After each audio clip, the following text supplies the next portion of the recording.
ఓం శ్రీ గురుభ్యో నమ. ఓం శ్రీ మాత్రే నమ. జూన్ నెలలో మేషాది ద్వాదశ రాశుల వాళ్ళకి ఎలాంటి ఫలితాలు జరగబోతున్నాయి గోచార రీత్యా తెలుసుకునే ముందు ప్రధానంగా గ్రహగమన గతులు ఏ విధంగా ఉన్నాయి. జూన్ 2వ తారీఖున దేవగురువైన బృహస్పతి మిథున రాశి నుంచి కర్కాటక రాశిలోకి సంచారం చేయటం, రాహు కుంభరాశిలోను, కేతు సింహరాశిలోను, శని మీనరాశిలో సంచారం చేయటం, అలానే జూన్లో కుజుడు మేష వృషభ రాశుల్లో సంచారం చేయటం, రవి వృషభ రాశిలోను మిథున రాశిలోను సంచారం చేయటం, బుధుడు వచ్చేటప్పటికల్లా మిథున కర్కాటక రాశుల్లో సంచారం, శుక్రుడు మిథున కర్కాటక రాశులు అంటే శుక్రుడు బుధుడు మిథున కర్కాటక రాశిలో సంచారం చేయటం, అలానే గురువు కూడా కర్కాటక రాశిలోకి సంచారం చేయటం. అంటే ఇది గ్రహస్థితి. ఈ గ్రహస్థితి ఇవన్నీ కూడా గోచారరీత్యా మేషాది ద్వాదశ రాశుల వాళ్ళకి ఎలాంటి ఫలితాలు జరగబోతున్నాయి అంటే వృత్తిపరంగా, అంటే ఉద్యోగపరంగా, వ్యాపారపరంగా, ఆరోగ్యపరంగా, అలానే విద్య, సంపాదన, నిర్మాణాలు, రియల్ ఎస్టేటు, కన్స్ట్రక్షను, వివాహాలు, శుభ కార్యక్రమాలు ఎలా జరగబోతున్నాయి అంటే మంచి చెడుల యొక్క మిశ్రమాలు ఏ విధంగా జరగబోతున్నాయి. జూన్ నెలలో ఎలాంటి పరిహారాలు తీసుకుంటే మనకు మంచి జరుగుతుంటుంది, ఏ రాశుల వాళ్ళకి శుభము అశుభము జరగబోతుంది, వాళ్ళు ఎలాంటి నిర్ణయాలు చేయాలి, ఎలాంటి పరిష్కార మార్గాలు చూడాలి, ఏమేం పనులు చేయకూడదు, ఏ పనులు చేయొచ్చు, వ్యాపారం చేయొచ్చా, ఉద్యోగంలోకి వెళ్ళొచ్చా, పెట్టుబడులు పెట్టచ్చా, షేర్ మార్కెట్లో శుభ కార్యక్రమాలు చేయొచ్చా, బంధుమిత్రులతో ఎలా ఉండాలి, ఏ విధంగా నడుచుకోవాలి, ఎలాంటి ప్రయత్నాలు చేస్తే లైఫ్లో సక్సెస్ అవుతుంది అనే విషయాలన్నీ కూడా మనం జూన్ నెలలో గోచార రీత్యా మనం తెలుసుకుందాం. మేషాది ద్వాదశ రాశుల వాళ్ళకి ఏ విధంగా ఉండబోతుంది. కన్యారాశి వారికి వీళ్ళకి అనుకూలమైన ఫలితాలు ఎక్కువగా జరుగుతాయి. కర్కాటక రాశిలో గురువు యొక్క సంచారం వల్ల చతుర్థ రాశ్యాధిపతి సప్తమ రాశ్యాధిపతి గురువు లాభస్థానంలో ఉండటం వల్ల ఆర్థిక పరంగా బాగా అభివృద్ధి చెందుతారు, సంపన్నులవుతారు. సాధారణ ఉద్యోగులు కూడా ఉన్నతమైన పదవులు, నూతన వ్యాపార పరంగా మంచి లాభాలు, జాయింట్ వ్యాపారం కలిసి రావటం, చిరు వ్యాపారులకు బాగా కలిసి రావటం, కొత్త వ్యాపారము, కొత్త వ్యవసాయము, కొత్త ఉత్పత్తులు, మార్కెటింగు ప్లాన్లు, కీలకమైన ఒప్పందాలు, అగ్రిమెంట్లు జరిగే అవకాశాలు ఎక్కువ ఉంటుంది. కాబట్టి మద్దతు కూడా ఎక్కువగా ఉంటాం. బంధుమిత్రుల యొక్క కలయిక, మద్దతు, సపోర్టుగా ఉండే అవకాశాలు ఎక్కువ ఉంటాయి. ఎందుకంటే గురువు ఉచ్చస్థానంలో ఉండటం, ఈ కన్యారాశి వాళ్ళకి లాభస్థానంలో ఉండటం, వివాహాది శుభ కార్యక్రమాలు జరిగే అవకాశాలు బాగా ఎక్కువ ఉంటాయి. అలానే ఇక్కడ శుక్రుడు యొక్క బలం వల్ల కూడా వివాహ సంబంధించిన విషయాల్లో కూడా అనుకూలంగా ఉంటుంది. నూతన వ్యాపారాలు ప్రారంభం చేయొచ్చు, ఉద్యోగ ప్రయత్నాలు కూడా సఫలీకృతం అయ్యే అవకాశాలు ఎక్కువ ఉంటాయి. అయితే భార్యాభర్తల మధ్యలో కొన్ని చికాకులు జరిగే అవకాశాలు ఎక్కువగా ఉంటాయి. కాబట్టి అలాంటి విషయాల్లో కొద్ది జాగ్రత్తగా ఉండాలి. కుజుడి యొక్క ప్రభావం వల్ల ఎవరితో కూడా మధ్యవర్తిత్వం కానీ, గొడవలు కానీ, బంధుమిత్రులతో కలహాలు రాకుండా చూసుకోండి. ధనధాన్య వృద్ధి కలుగుతుంది. ఈ ఎక్కడైతే ఫారిన్ కంట్రీస్లో ఉన్నారో ఆ దేశం యొక్క పౌరసత్వం లభించడం, అక్కడ నూతన వ్యాపారాలు, పెట్టుబడులు పెట్టే అవకాశాలు ఖచ్చితంగా ఉంటాయి. కాబట్టి అన్నీ కూడా అనుకూలంగా ఉండే అవకాశాలు ఖచ్చితంగా ఉన్నాయి. కాబట్టి శుభ కార్యక్రమాలు కూడా నిర్వహణ చేస్తారు. ఖచ్చితంగా ఏం లోటు లేదు. నేను కొన్ని పరిహారాలు చెప్పబోతున్నా, ఆ పరిహారాలను పాటించండి, మీకు మంచి జరిగే అవకాశాలు ఖచ్చితంగా ఉంటాయి. ప్రధానంగా మనకి ఉద్యోగపరంగా ఇబ్బందులు కలుగుతున్న వాళ్ళు ఎప్పుడూ కూడా రవి యొక్క ఆరాధన చేయాలి. అంటే సూర్య భగవానుడి యొక్క అనుగ్రహం అనేది ఉండాలి. అంటే రుద్రుణ్ణి ఆరాధన చేయాలి. అంటే సూర్య నమస్కారాలు చేయటంతో పాటు రుద్రుణ్ణి ఆరాధన చేయటం కూడా చాలా మంచిది. అంటే ఈశ్వరుడి యొక్క ఆరాధన, శివాలయం యొక్క ప్రదక్షిణ, అలానే సూర్య జపం, జపాకుసుమ సంకాశం కాశ్యపేయం మహాతిథిం తమోరిం సర్వపాపగ్నం ప్రణతోస్మి దివాకరం అనే మంత్రాన్ని చక్కగా చదువుకోవాలి. సూర్యుడి యొక్క ఆరాధన చేయాలంటే సూర్యుడు ఆరోగ్య ప్రదాత, ఉద్యోగ ప్రదాత. అంటే ఆరోగ్యం కూడా బాగుండాలంటే శరీరే జర్జరీభూతే వ్యాధిగ్రస్తే కళేబరే ఔషధం జాహ్నవీతోయం వైద్యో నారాయణరి అనే మంత్రాన్ని చక్కగా చదువుకోండి. మానసికంగా ప్రశాంతత లేదా, మానసికంగా ఇబ్బంది పడుతున్నారా అంటే చంద్రుడి యొక్క ఆరాధన చెయ్యాలి. చంద్రుడి యొక్క ఆరాధన చేయటం అంటే ప్రధానంగా క్షీరపుత్రాయుధి అమృతతత్వాయుధిమే తన్నో చంద్ర ప్రచోదయాత్ అనే మంత్రాన్ని చక్కగా చదువుకోవాలి. చదువుకోవటం వల్ల మంచి జరిగే అవకాశాలు ఎక్కువగా ఉంటాయి. అలానే దదీశంక తుషారాభం క్షీరోదారణం సంభవం నమామి శిశిరము సంభరు భూకట భూషణం అంటారు. అంటే చంద్రుడి యొక్క ఆరాధన చేయాలి. చంద్రుడి యొక్క ఆరాధన చేయటం వల్ల మనకు మంచి జరిగే అవకాశాలు ఎక్కువగా ఉంటాయి.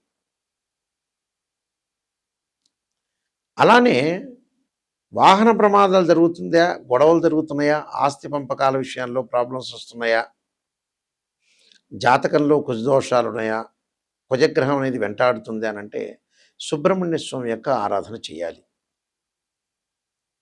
సుబ్రహ్మణ్య స్వామి యొక్క ఆరాధన, సుబ్రహ్మణ్య స్వామి యొక్క అష్టకాన్ని చదువుకోవాలి.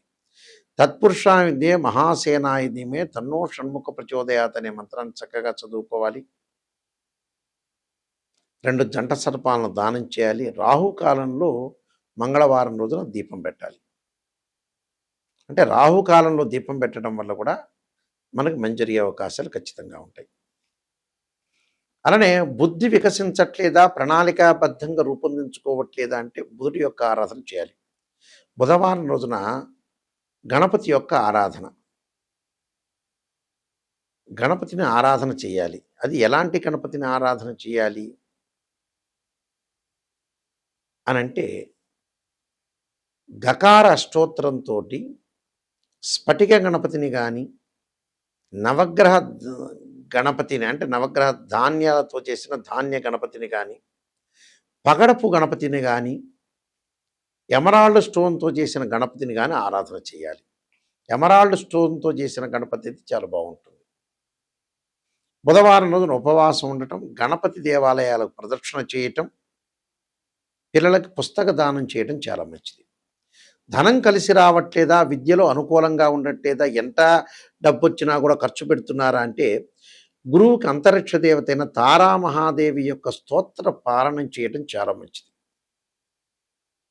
అలా తారామహాదేవి యొక్క స్తోత్ర పాలనం చేయాలి. గురువు యొక్క ఆరాధన, దత్తాత్రేయ స్వామి యొక్క కవచం, దత్త కవచాన్ని చదువుకోవటం కూడా చాలా మంచిది. అలానే వివాహ శుభ కార్యక్రమాలు కావట్లేదా అంటే శుక్రుడు యొక్క ఆరాధన చేయటం, కమలాదేవి యొక్క స్తోత్ర పాలనం చేయాలి. కమలాదేవి యొక్క స్తోత్ర పాలనం చేయటం వల్ల అనుకూలంగా జరుగుతుంటుంది. ఎల్నాటి శని, కంటక శని, పొంగు శని, అర్ధాష్టమ అష్టమ శని, శని మహర్దశలు బాగుండట్లేదా, దక్షిణాకాళి యొక్క స్తోత్ర పాలనం చేయటం, శనికి నల్లని ద్రాక్షారసంతో అభిషేకం చేయటం మంచిది. విదేశాలకు వెళ్ళట్లేకపోతున్నా, రాహుకేతుల యొక్క దోషం ఉంది అనంటే రాహుకి కేతువులకి ధూమవతి చిన్నమస్తాదేవి యొక్క స్తోత్ర పాలనం చేయటం, నవనాగా మండల పూజ చేయటం, నాగరాజాయుధే పృథ్వీధరాయుధీమే తన్నో సర్ప ప్రచోదయాత్ అనే మంత్రాన్ని మినుములు ఉలవలు దానం చేయటం చాలా మంచిది. ఇలా చేయటం వల్ల విదేశాలకి వెళ్ళలేని వాళ్ళు, జ్ఞానం కలగలేని వాళ్ళు, ఆటంకాలు కలుగుతున్న వాళ్ళందరికీ కూడా ఈ స్తోత్ర పాలనం చేయటం వల్ల వీళ్ళకి మంచి జరిగే అవకాశాలు ఖచ్చితంగా ఉంటాయి. ఇవన్నీ కూడా మీరు పాటించాలి. ధనపరంగా ఇబ్బందులు కలుగుతున్న వాళ్ళు ఖచ్చితంగా యక్షాయ కుబేరాయ వైశ్రవణాయ ధనధాన్యాధిపతే ధనం ధాన్యం సమృద్ధిమే దేహిమే దాపైస్వ అనే మంత్రాన్ని, అలానే ఆరోగ్యపరంగా ఇబ్బందులు కలుగుతున్నవాడు శరీరే జర్జర్యూభూతే వ్యాధిగ్రస్తే కళేబరే ఔషధం జాహ్నవీతోయం వైద్యో నారాయణహరి అనే మంత్రాన్ని కూడా చక్కగా చదువుకోవాలి. చదువుకోవటం వల్ల మంచి జరిగే అవకాశాలు ఖచ్చితంగా ఉంటాయి. అంటే ఇవన్నీ కూడా పాటించాలి. ఇవన్నీ కూడా రెమెడీస్ చేసుకోవటం వల్ల మనం మంచి జరుగుతుంది. కానీ జాతకాన్ని చెప్పించుకునేటప్పుడు ఎప్పుడు కూడా కేవలం పాజిటివ్ అనే కాదు, నెగిటివ్ని కూడా ఆలోచన చేయండి. ఒక ఆస్ట్రాలజర్ని అప్రోచ్ అయ్యేటప్పుడు అన్నీ పాజిటివ్ అనుకోవద్దండి. మనం ఏదైతే నెగిటివ్ తెలుసుకుంటామో ఆ నెగిటివ్‌లోంచి మనం పాజిటివ్ రావచ్చు. పాజిటివ్ తెచ్చుకోవాలి. నెగిటివ్‌లోంచి పాజిటివ్ అయిపోతుంది మనకి. అప్పుడే మనకు మంచి ఫలితాలు జరుగుతాయి. అంటే ఎప్పుడూ కూడా అసత్య ధోరణిలో ఉండకూడదు. సత్య ధోరణిలో ఉండాలి. నిజాన్ని తెలుసుకున్నామంటే మన జీవితం అనేది బాగుపడినట్టే అర్థం. అందువల్ల ఎవరైనా సరే మమ్మల్ని కాంటాక్ట్ చేసేవాళ్ళు, నిజాన్ని తెలుసుకునేవాళ్ళు మాత్రమే మమ్మల్ని కాంటాక్ట్ చేయండి. నాయకంటి మల్లికార్జున శర్మ గారి ద్వారా బాగుపడాలి, నిజంగా నెగిటివ్ తెలుసుకోవాలి, లైఫ్‌ని మనం ఎన్హాన్స్ చేసుకోవాలి, లీడ్ చేసుకోవాలి అనేవాళ్ళు మాత్రమే మాకు ఫోన్ చేయండి. నేను కాలసర్పయోగము, కాలసర్పయోగ చంద్రిక, రాహుకేతులు, ఛాయాగ్రహాలు, స్వప్నశాస్త్ర ఫలదీపిక, బృహత్ పరిహార సింధు, పుత్రగణపతి వ్రతము, సర్వదేవతా గోత్రములు పార్ట్ 1, పార్ట్ 2, నవగ్రహ దోషాలకి ద్వాదశ మహా అమ్మవారి యొక్క పారాయణాలు, అలానే వివాహ మార్తాండం, వివాహ చంద్రిక, వివాహ మార్తాండం, జాతక చంద్రిక, బృహత్ పరిహార సింధు, స్వప్నశాస్త్రము, ఇలాంటి నెంబర్ ఆఫ్ ఆస్ట్రాలజీ బుక్స్ రాశాను. Protection of astrology. అయితే ఇవన్నీ కూడా రాజమండ్రి మోహన్ పబ్లికేషన్ వారి దగ్గర దొరుకుతాయి. ఈ పుస్తకాలు మా దగ్గర కూడా లభ్యమవుతాయి. మా వెబ్సైట్ www.nayakanti.com, nayakanti.in. అయితే ఎప్పుడైనా సరే ఒక వివాహం జరగట్లేదంటే రాశిచక్రము, భావచక్రము, నవాంశము, దశలు, అంతర్దశలు. మీరు సంతానం కలగట్లేదా? రాశిచక్రము, సప్తమాంశ చక్రము, భావచక్రము, దశలు, అంతర్దశలు. వృత్తిపరంగా అనుకూలంగా లేదా? రాశిచక్రము, దశమాంశము, భావచక్రము, దశలు, అంతర్దశలు. అంటే ఇవన్నీ కూడా మ్యాథమెటికల్గా క్యాల్కులేషన్ వేసి జాతకపరంగా ఉచ్చ, నీచ, స్వక్షేత్రము, ఆ స్వక్షేత్రంతో పాటు స్వక్షేత్రమా, ఉచ్చ, నీచ స్థానాలు, శత్రుక్షేత్రాలు ఉన్నారా, ద్వాదశ భావాధిపతులు ఎవరు, ఇవన్నీ గోచారరీత్యా చెప్పబడే ఫలితాలు. ప్రతి నెలలో కూడా రాశిఫలాలు. కానీ బర్త్ చార్ట్ వేరు. గోచారం ఎప్పుడూ 20% సపోర్టు.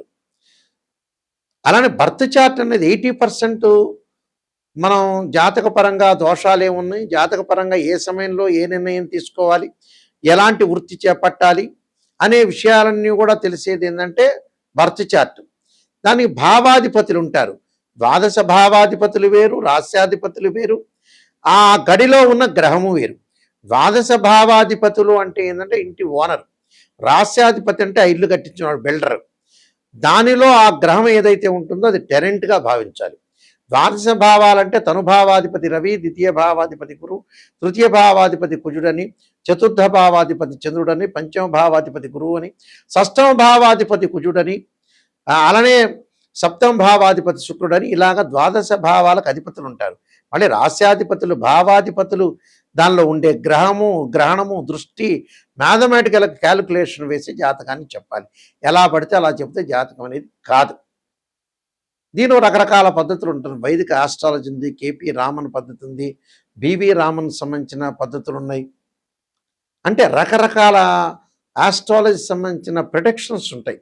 ఆ ప్రొడక్షన్ రీసెర్చ్ చేసి బాగా అనాలిసిస్ చేసి కంప్లీట్గా ఓ పిక్చర్ ఇస్తే ఆ వృత్తిలోనే ఉంటాడు. ఏం చేయాలి, ఎలాంటి నిర్ణయాలు తీసుకోవాలి అనే విషయాన్ని మనం కూలంకషంగా ఆలోచన చేస్తేనే జాతకం చెప్పచ్చు. అంటే 12 కాపురానికి 12 సూత్రాలలాగా వృత్తి, ఉద్యోగము, వ్యాపారము, ఆరోగ్యము, చదువులు, వివాహము, భార్యాభర్తల యొక్క బంధము, ప్రమాదాలు, ఆరోగ్యాలు, నూతన వ్యాపారాలు, ఉద్యోగపరంగా ఇళ్ళు, భూములు, కొనుగోలు, ఇలాంటివన్నీ కూడా జాతకపరంగా ద్వారా మా దగ్గర తెలుసుకోవచ్చు. ఆ స్క్రీన్ మీద స్క్రోలింగ్ అవుతున్న మా నెంబర్ ఉంది.